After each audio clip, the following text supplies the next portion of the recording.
Eyup cock.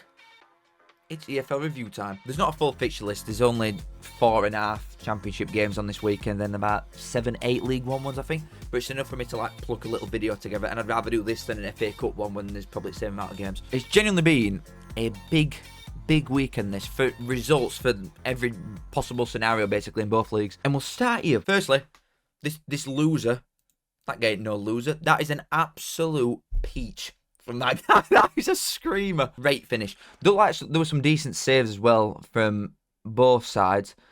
But Sunderland, I don't know what it is. They're just not finishing teams off at the minute. There's a lot of draws, not a lot of green really for a side that's going to be pushing for top 2. They're conceding a lot of goals as well. Conceded 2 in the last 3 games.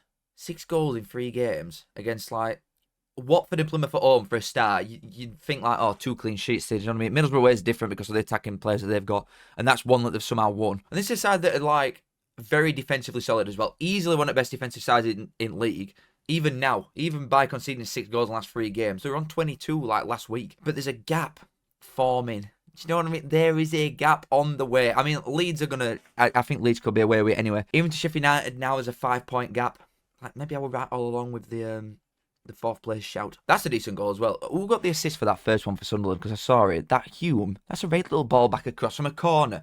Really nice. As for Watford, very much needed. They've been crying out for a win for quite a while now. They've lost 3 games in a row before this. Obviously, Tom Cleverley's on brink of being sacked 24/7, as is everybody with Watford anyway. Hard bunch of fixtures them though. Very, very hard bunch of fixtures. I don't think they've got enough for playoffs personally. But as long as they keep chipping away and they're still within touching distance at all time, which they have been all season, them and Blackburn are basically the same thing. For a side that you wouldn't really have expected to be there at the start of the year, them to have always been in touching distance of it. And if they're only 1 win away, despite playing not the best stuff and only getting 1 point in the last 4 games, it's boding well. If they're still in touching distance in like end of March, April, all you need is a little decent bit of form and you're in, aren't you? But Sunderland, I think they're destined to finish 4th, personally. And I've got a new team who I think are destined to finish 5th. And it is the Baggy Boys. It really is. I've done a TikTok on this, Adam Armstrong coming, because apparently Mowbray's brother or Mowbray's distant relative is in charge of transfers at Southampton. And suddenly the West Brom get this freak of a striker in this division. 37, 38 goal contributions last year. Adam Armstrong, something ridiculous like that. That finish is... it's crazy. If you've not seen it, as always, make sure you watch all this video and then like and subscribe first, but then go and watch it afterwards, because that is a great finish. To position his body like he did to get that in, great goal. It did look like quite a good game in general, this. I do think the keeping for the end, because obviously what minute did West Brom score in? 96th. Wednesday thought they got equaliser with Patterson there, and apparently Wednesday have had a goal disallowed for something to note. He doesn't show it on replays, but that's just what I've been told, so I've got nothing to go on there. Bartley, we'll talk about that in a minute. But the keeping I thought for the last goal for West Brom is really, really poor. Beadle, I think he's consistently quite good. I think he's probably one of the better keepers in this division. Even the shot for the corner in first place, it's just, it's one of them ones, isn't it? Oh, cameras are out. I'll go for like big fancy flick to tip it off at bar. You could have chisted that down. I could have saved that, seriously, if I started facing net and I just had to go for pure reactions. There was no need to go for like acrobatic, which gave up corner, which were then poor for goal anyway. Really, really shit like last couple of minutes from him. He's a player and all. I don't like him because he's good. I don't like him because I'm. And then Bartley obviously threw an elbow in at ref after the game. I don't care what anybody says. If you're trying to defend that, mate, come on. That is a fucking red card and probably a lengthy ban every single day a week. He's trying to say he's pushed him. No, who push it? You push like this, don't you? You don't go. But yeah, West Brom, adding Adam Armstrong to this ranks, and the amount of chances that create as well, because there were a lot on them highlights that they could have scored a few more goals. You start putting Armstrong at the end of these chances, boys. 5th. Nailed on 5th for the Baggies. Wednesday, 1 win in 5. I can't even laugh anymore, can I? Whatever, just move on. Norwich 1, Derby 1. First off, let's have a look who scored for Norwich. Oh, it's him again. What's he on now? Since he started games after his injury, he had 3 coming off bench. He's now got 4 goals in 3 games against Swansea, Watford and Derby. However, he is surrounded by a bunch of muppets. He's on 13 goal contributions in 17 games. He is a freak. And for all Norwich fans abusing me on that championship transfer window thing, because I thought that they got rid of a lot of experience at once, and even though the signings were good, I don't think they adequately replaced said experience. Jerry Yates, 90 plus 2. What does that do for Derby now? It's the first point in 6 years. First point this year, actually. Wow. After 8 losses on bounce to sack Paul Warne and go and get a point at a very, very hard place to go in Norwich in this league. Norwich, I do still think, and I would still say are one of my favourites to probably get in there. I'm still fancying Coventry quite a bit as well. Middlesbrough, I'm not even going to speak about them anymore. They're doing me head in. But Norwich, I could definitely see sneaking in quite late. Derby, it's not announced, but by the time I've edited this and posted it, it probably is. They're looking at John Eustace from Blackburn. Don't really blame John Eustace for leaving. Not from a financial point of view, but from a point of view that Blackburn's owners just never invest properly. Very relatable. So I don't really blame John Eustace to go in. Obviously, he's going to get more money out of it, but the potential is obviously there much more with Derby and a team that, even though they have sold cash in and they're in a shit show, they've spent good money since selling cash in. They spent like 5-6 million quid, didn't they, in January? So they're obviously not shy with it. They've got a lot of brass. You'd think the potential is there much more with someone like Derby than it is with Blackburn, even though there's, 18 places separating them, 16 places. Good point for Derby. Probably points dropped for Norwich, especially with the minute that it went in, but I wouldn't be that worried about them. Sheffield United 2, Portsmouth 1. Now, I'm going to say it again. I have not seen Sheffield United have a good performance, I don't think, in 20-odd games, and the second in league. We're -2. They would be top at league if it weren't for the -2, and I'm convinced I've seen them perform well twice all year. Is it going past saying it's signing a good team at this point? Is it signing a very lucky side? There's nothing good about Portsmouth having like 3 open nets and not scoring any of them. That's not Sheffield United being good. That's them being very, very plucky. This is one of the worst sides in the league, easily away from home in Portsmouth. 7 points all year, 1 win. This could have easily been another one. I know it's all if and buts and stuff like that. And we're now getting to a point where we're in February. Who cares anymore how you're playing? You just want to win. But Sheffield United don't care how they've played all year, and they still keep winning. Can they keep getting away with this and get it top 2? I don't think so, especially with the performances that are coming up for them. And if you say this is an agenda, you want to get your nappy changed. I've gone back on my word with Sheffield United very, very early from saying that they finished 18th very early on. After the very good recruitment and transfer window that they had, straight away went, yep, very nice. However, the next games, they've got Middlesbrough at home, Luton away, Leeds at home, QPR away. If they play like they have done here in these 4 games, they're coming out of it with maximum 4 points. And it is not enough to get you in autos if you can perform like that, especially against a side that can finish the dinner, which Portsmouth clearly are not, especially away from home. That being said, Hamer, baller. The bench is looking a little bit more like Summit now, Sheffield United. They've got a bit more depth about them, which is good. Portsmouth have got to be finishing the dinner, really. Could bite them in arse this game. Murphy apparently had a good game. But again, if they're performing like this, Portsmouth, especially if they can perform like this away from home, because their away form's been horrendous, they keep performing like that, they will get points out of it. I think they'll be fine, personally. I've been saying that for quite a while, but it is 1 point in 4 now, and a serious lack of goals. So squeaky bottom possibly, but I think Sheffield United could I could see it being Leeds, Burnley, Sheffield United, Sunderland based on current performances and results. And then there were Bristol City, Swansea that finished 1-0 to Swansea, but I just, you know what, with these two sides I just don't care. I do not care anymore. They're doing me headed. Do me a favour, we're rather. Swansea, after being like, oh, potential relegation battle, have won this game. That's effectively like safety confirmed. 9 points clear, sound, despite being absolutely wank. Bristol City, touching distance, nosebleed. Same recycled joke. It's like going and watching Peter Kay 7 nights in a row listening to this. And even though it has only been 4 games and barely anybody has played here, Derby maybe got a chance under Eustace if it gets announced. If it even happens, I could see them maybe surviving, which means I don't know who goes down anymore. I seriously do not know. And Plymouth bet Liverpool. Defensively, they look very, very good. Even though they've not played here in league, the centre-backs that they've brought in, no nonsense. No tippy-tappy bollocks right back, just body on line 24/7. His tooth still in corner flag somewhere. Serious defenders for what you need for a shite side in this division. I wrote them off a long time ago. I'm taking it back now, just based on them defenders and what they've brought in, because they look the business. This relegation battle's a complete mess. It is a joke start to finish. West Ham, I think, will probably finish 5th now that they've got Armstrong, and when Magic comes back like next month, I think there could be a 4th as well in playoffs. I won't write them off going up. Everybody probably thinks, oh, it's 3 out of 4 of these that's going up. I don't know. I think West Brom could be, they could be hard then. Oh, Leeds bet Coventry midweek as well, but that feels like 6 months ago now, so I don't care. But Leeds, I think, are going to win league. Sheffield United, I could see dropping off based on the performances, personally. Oh, let's just get in this shit league. I don't want to do it anymore. Mansfield 0, Northampton 1. We'll just quickly touch on these. Mansfield's form, we're looking at like Derby-esque type shit. 6 L's in a row. Shocking. Northampton, penalty missed as well. And then McGeehan, let me just look at his stats. 8 goals in 26 for a midfielder for a very, very shit team. That guy scores goals, baby. I loved him when he was at us. I really, really liked him. That's a rate return, that, you know. As a midfielder, his entire career, 70 goals in 300. That's a rate return. What is he now? 29. Good man. And they're not scoring goals, which I don't understand why. Jordan Rhodes added to this team with Gregory and Will Evans, who has been up front. I'm guessing is injured here. But they've got goals in the team. They're just not doing it. None there. 1 none. Yeah, they got 2 against Cambridge, but still lost. 1 none. They're not scoring enough for a side what you think that'd be like the main attribute with Mansfield. Playoffs has obviously gone, but this is a massive, massive win for Northampton. 2 wins on bounce against Huddersfield, good side, but in poor form. Mansfield, decent side, in poor form again, but they're taking advantage of it.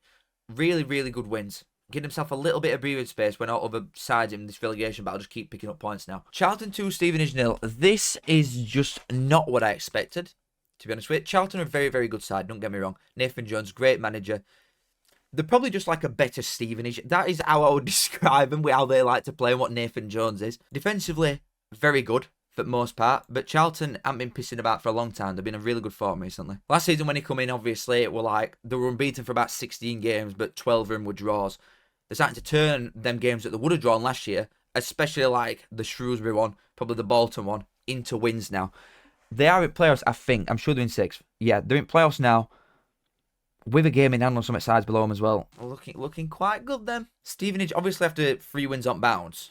I'm not bothered about the Birmingham one. It Cup. Who cares? Defensively, very, very good. But they've offered nothing here going forward at all. It's probably a mixture of Stevenage creating nothing, but Charlton being very, very solid at back anyway. Pardon me. That's probably killed the playoff hopes, Stevenage. Like the probably little tinge they've got it back of the brain thinking, oh, maybe we can get in. I think that's probably just gone after this. You've just got to admit that some sides are better than you, haven't you? And that's exactly what this is. Everybody strap in. Seatbelt on. Here we go. We're in for a ride with this one. I don't want to be too hard on these players, because at the end of the day, half of them know that they're not good enough for this level anyway. They probably can't believe the look that they're here. They were playing it dog and duck league with me recently, and they've somehow got a Barnsley top on. Good finish from first one from a lad that Barnsley tried signing in 2022. He stood there with Barnsley kit on. He's signed. Happy days. Paperwork's not completed in time. Thank you, board. It's been going on for years. I want to quickly speak about Stockport and the performance. They're not daft. They're just, like a lot of sides seem to do against us in this league, it's get ball, pick your head up, or your strikers sprinting in behind our defence because they're all muppets. Launch it up at top, strong fast striker, get on your ass pines, I'm through, goal, light work. It happened with Wickham, it happened with Leighton Orient for a lot of time. Sides just know that our defence is weak as piss and to just lump it up at top because they're all pathetic. Keeler Dunn is, I'm not joking, he is the only player that I will be upset if he leaves. In summer, this entire 11 can f*** off for all I care. I do not care. But Dunn, please keep Dunn. Please. We're probably going to sell him and keep everybody else, but I don't want to lose Dunn. He's the only player. A lot of time, to be fair, Phillips put him centre-back quite well at middle, but a lot of midfielders just look pathetic and weak. Phillips puts him centre-back, and I just love Dunn. Everybody else. Oh, but Callum, you've got your striker. Yeah, we've only needed a striker for 6 years. So, Clement Rodriguez, I'm not going to be too hard on him, even though he couldn't chop a bag of sand in first half. I'm not blaming that guy, okay? I'm not blaming Sir Clement. Not blaming him one bit. I'm blaming this shit board for giving us Sir Clement and nothing else. So at our time, because he's obviously he's not even fit, is he? Classic. Get him in on deadline day. We've been after him all month, though. But he's not fit on deadline day. So we'll get him first half. And then we'll bring a left back on up front. How long we needed a striker for? Oh, yeah. We're bringing a left back on up front in first game after transfer window's done. Great. Honestly, great. I don't know anymore. I don't know. I'm past it. I'm admitting it. Playoffs is long gone. I do not care anymore. It won't be long till there's like protests and shit starting with these owners because we are being taken for a serious, serious ride. I don't know what their plan is with this club, which is the most worrying thing. They're never, ever, ever going to get profit out of us. They bought us for like 30 plus million quid when we're in Championship. We're in the pits of League One with about 4 sellable assets. What are they expecting from this club? I am getting a bit nervous now. I don't see a long-term future for us and how we can get out of this division. Stockport, however, nice. Decent side, across board. Good forward. Good owners. whatever. I don't want to sit here and just waffle about Reds all day. I just want to forget it happens. Bolton 4, Crawley 3. Some very good finishes from Crawley in here. Some very, very good goals. They've obviously blown it late on, but they were 3-1 up. The second one for Bolton, I don't know. On the highlights, you can't hear if he's blown his whistle, but I don't think that the ref has blown his whistle. They've taken free kick anyway when one of Crawley lads has just sat on floor in box, like waiting for physio or something to come on, and they take it anyway and then score and ref does nothing. I don't know if he's blown his whistle like I've just said, but it didn't look like he did for me, so I don't see how that goal stood. Sheehan, good goal. Red card, definitely. I've got notes to say about that one. That is a definite red card. And then that's extremely unlucky. But that's life, innit? Again, though, good fight. And I know Crawley, like, they're the only ones not picking consistent points up down at bottom. They've only got points in one game out of the last 4. And a lot of other ones are consistently picking up a lot of points. Stockport away, I've just been. I were at pub at half time. But Stockport away lost. They got a win against Mansfield away. Unlucky to lose to Wrexham even in last minute. Unlucky to lose to Bolton in last minute. But you need a bit of luck, don't you? At the end of the day, it's alright saying, oh, you're constantly getting unlucky. You need a bit of luck if you want to survive. And they're not getting it. Bolton, 3 wins out of the last 4. I don't know anymore. I think we could be waving goodbye to our brothers. Potentially. If they get in playoffs, who knows?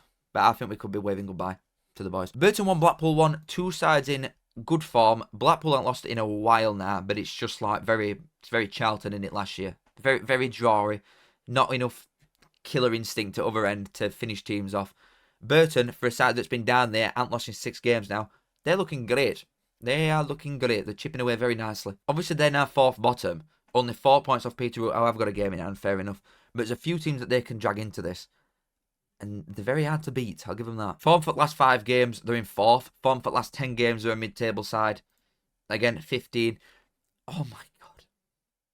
Oh, stop. They're performing at a much higher rate than everybody else in relegation battle. If they keep doing it at this rate, they will get out. Blackpool ain't got enough for playoffs, have they? But next year, who knows? But they've not got enough for this time. How many we got left? 2 more. Lincoln 1, Cambridge 1. This was a red card, wasn't it? And all for Lincoln. Yeah, quite late on, so they didn't really have time to take advantage of it. But it's another point for a relegation threatened team. We'll look a lot at the relegation battle in a sec. Well, let me just look at the next game specifically. This one. This intrigues me. Rotherham 1, Shrewsbury 2. They've done nothing really all game. They've had none at ball. Who cares? Who cares? Forest had about this much possession against Brighton. 7-0. Possession means note. The lumping ball into box 24/7. The first one is quite lucky, but it's decent instinct to go and try and get on end of that like deflected shot anyway. But he's never ever meant to put that where it went. That's a decent finish to be fair from Rotherham lad. And then that from Marquise. I mean, the ball across is perfect, but that's exactly what you want from your number 9, and it just running straight at net for a slide across box, a sweaty goal, tapping. I'm telling you, best strikers just score them goals all the time because they're easy. None of our donkeys had met that one in first place. I'm going to stop talking about Barnsley. Rotherham's playoff hopes came and went very, very quickly. That's just done now. Shrewsbury, though, 3 wins out of the last 5. I must have been the first person on this train. I won't let it go. If they stay up on last day, I'm going to run around with a great Shrewsbury banner. Go on, the boys. I hope they stay up. How far away from relegation? I'm going to stop. Let's have a look-see at the table. Right, so Cambridge, Shrewsbury, Burton all pick up points. Crawley lost, but very unlucky. I don't know where to draw a line anymore as to where I think teams could be going down from. Wigan, because they've got 2 games in hand as well. Wigan, you think, could be all right. You're probably looking at Northampton down, even though they have won the last 2 games. Exeter could be in deep shit, conceding a lot of goals. Bristol Rovers, Peterborough. Could be one that goes down to wire. It really could. I hope it does, just because Barnsley's season will, after the next couple of games when we're about 14th, our season will be done anyway. So we're just embarrassment. I'll be just looking at every other team and what they're doing and all the excitement that they're having. But I don't even know what to say anymore. I still don't see how Cambridge can get out. I'm sorry. I know they've not lost, or they've lost 1 in the last 5, but I just can't see it. I'm really, really sorry. I want to believe, but I don't. I don't really believe in Crawley, even though I want to. I am believing in Shrewsbury and Burton currently. They could do it. Looking at playoff race, let's just ignore Barnsley down. We'll look at Leyton Orient up these days. Bolton are chipping away quite nicely. So are Charlton. Charlton have gone really, really under the radar and just started flying recently. 10 goal difference as well when you look at some other like sides that you probably expect to be up and around there, and the goal difference that they've all got. Shit. Huddersfield have fallen off a cliff. Stockport 5 wins on bounce though. Not conceding a lot of goals. But I do think it'll be Wickham and Birmingham top 2. And that's that. I can't wait for this season to end. Seriously, I want it to end so badly. I'm fed up of this shit league. I'm fed up of these shit owners. I'm fed up of football in general. It's wank. Thank you as always for watching though. Smile. Make sure you like, please, and subscribe if you did enjoy the vid. And I will see you in a bit. Love you all, kids. Goodbye. I say I'm a man, yes I am a mucker. I think of me son as a right good looker. I say up that. Show us the tits.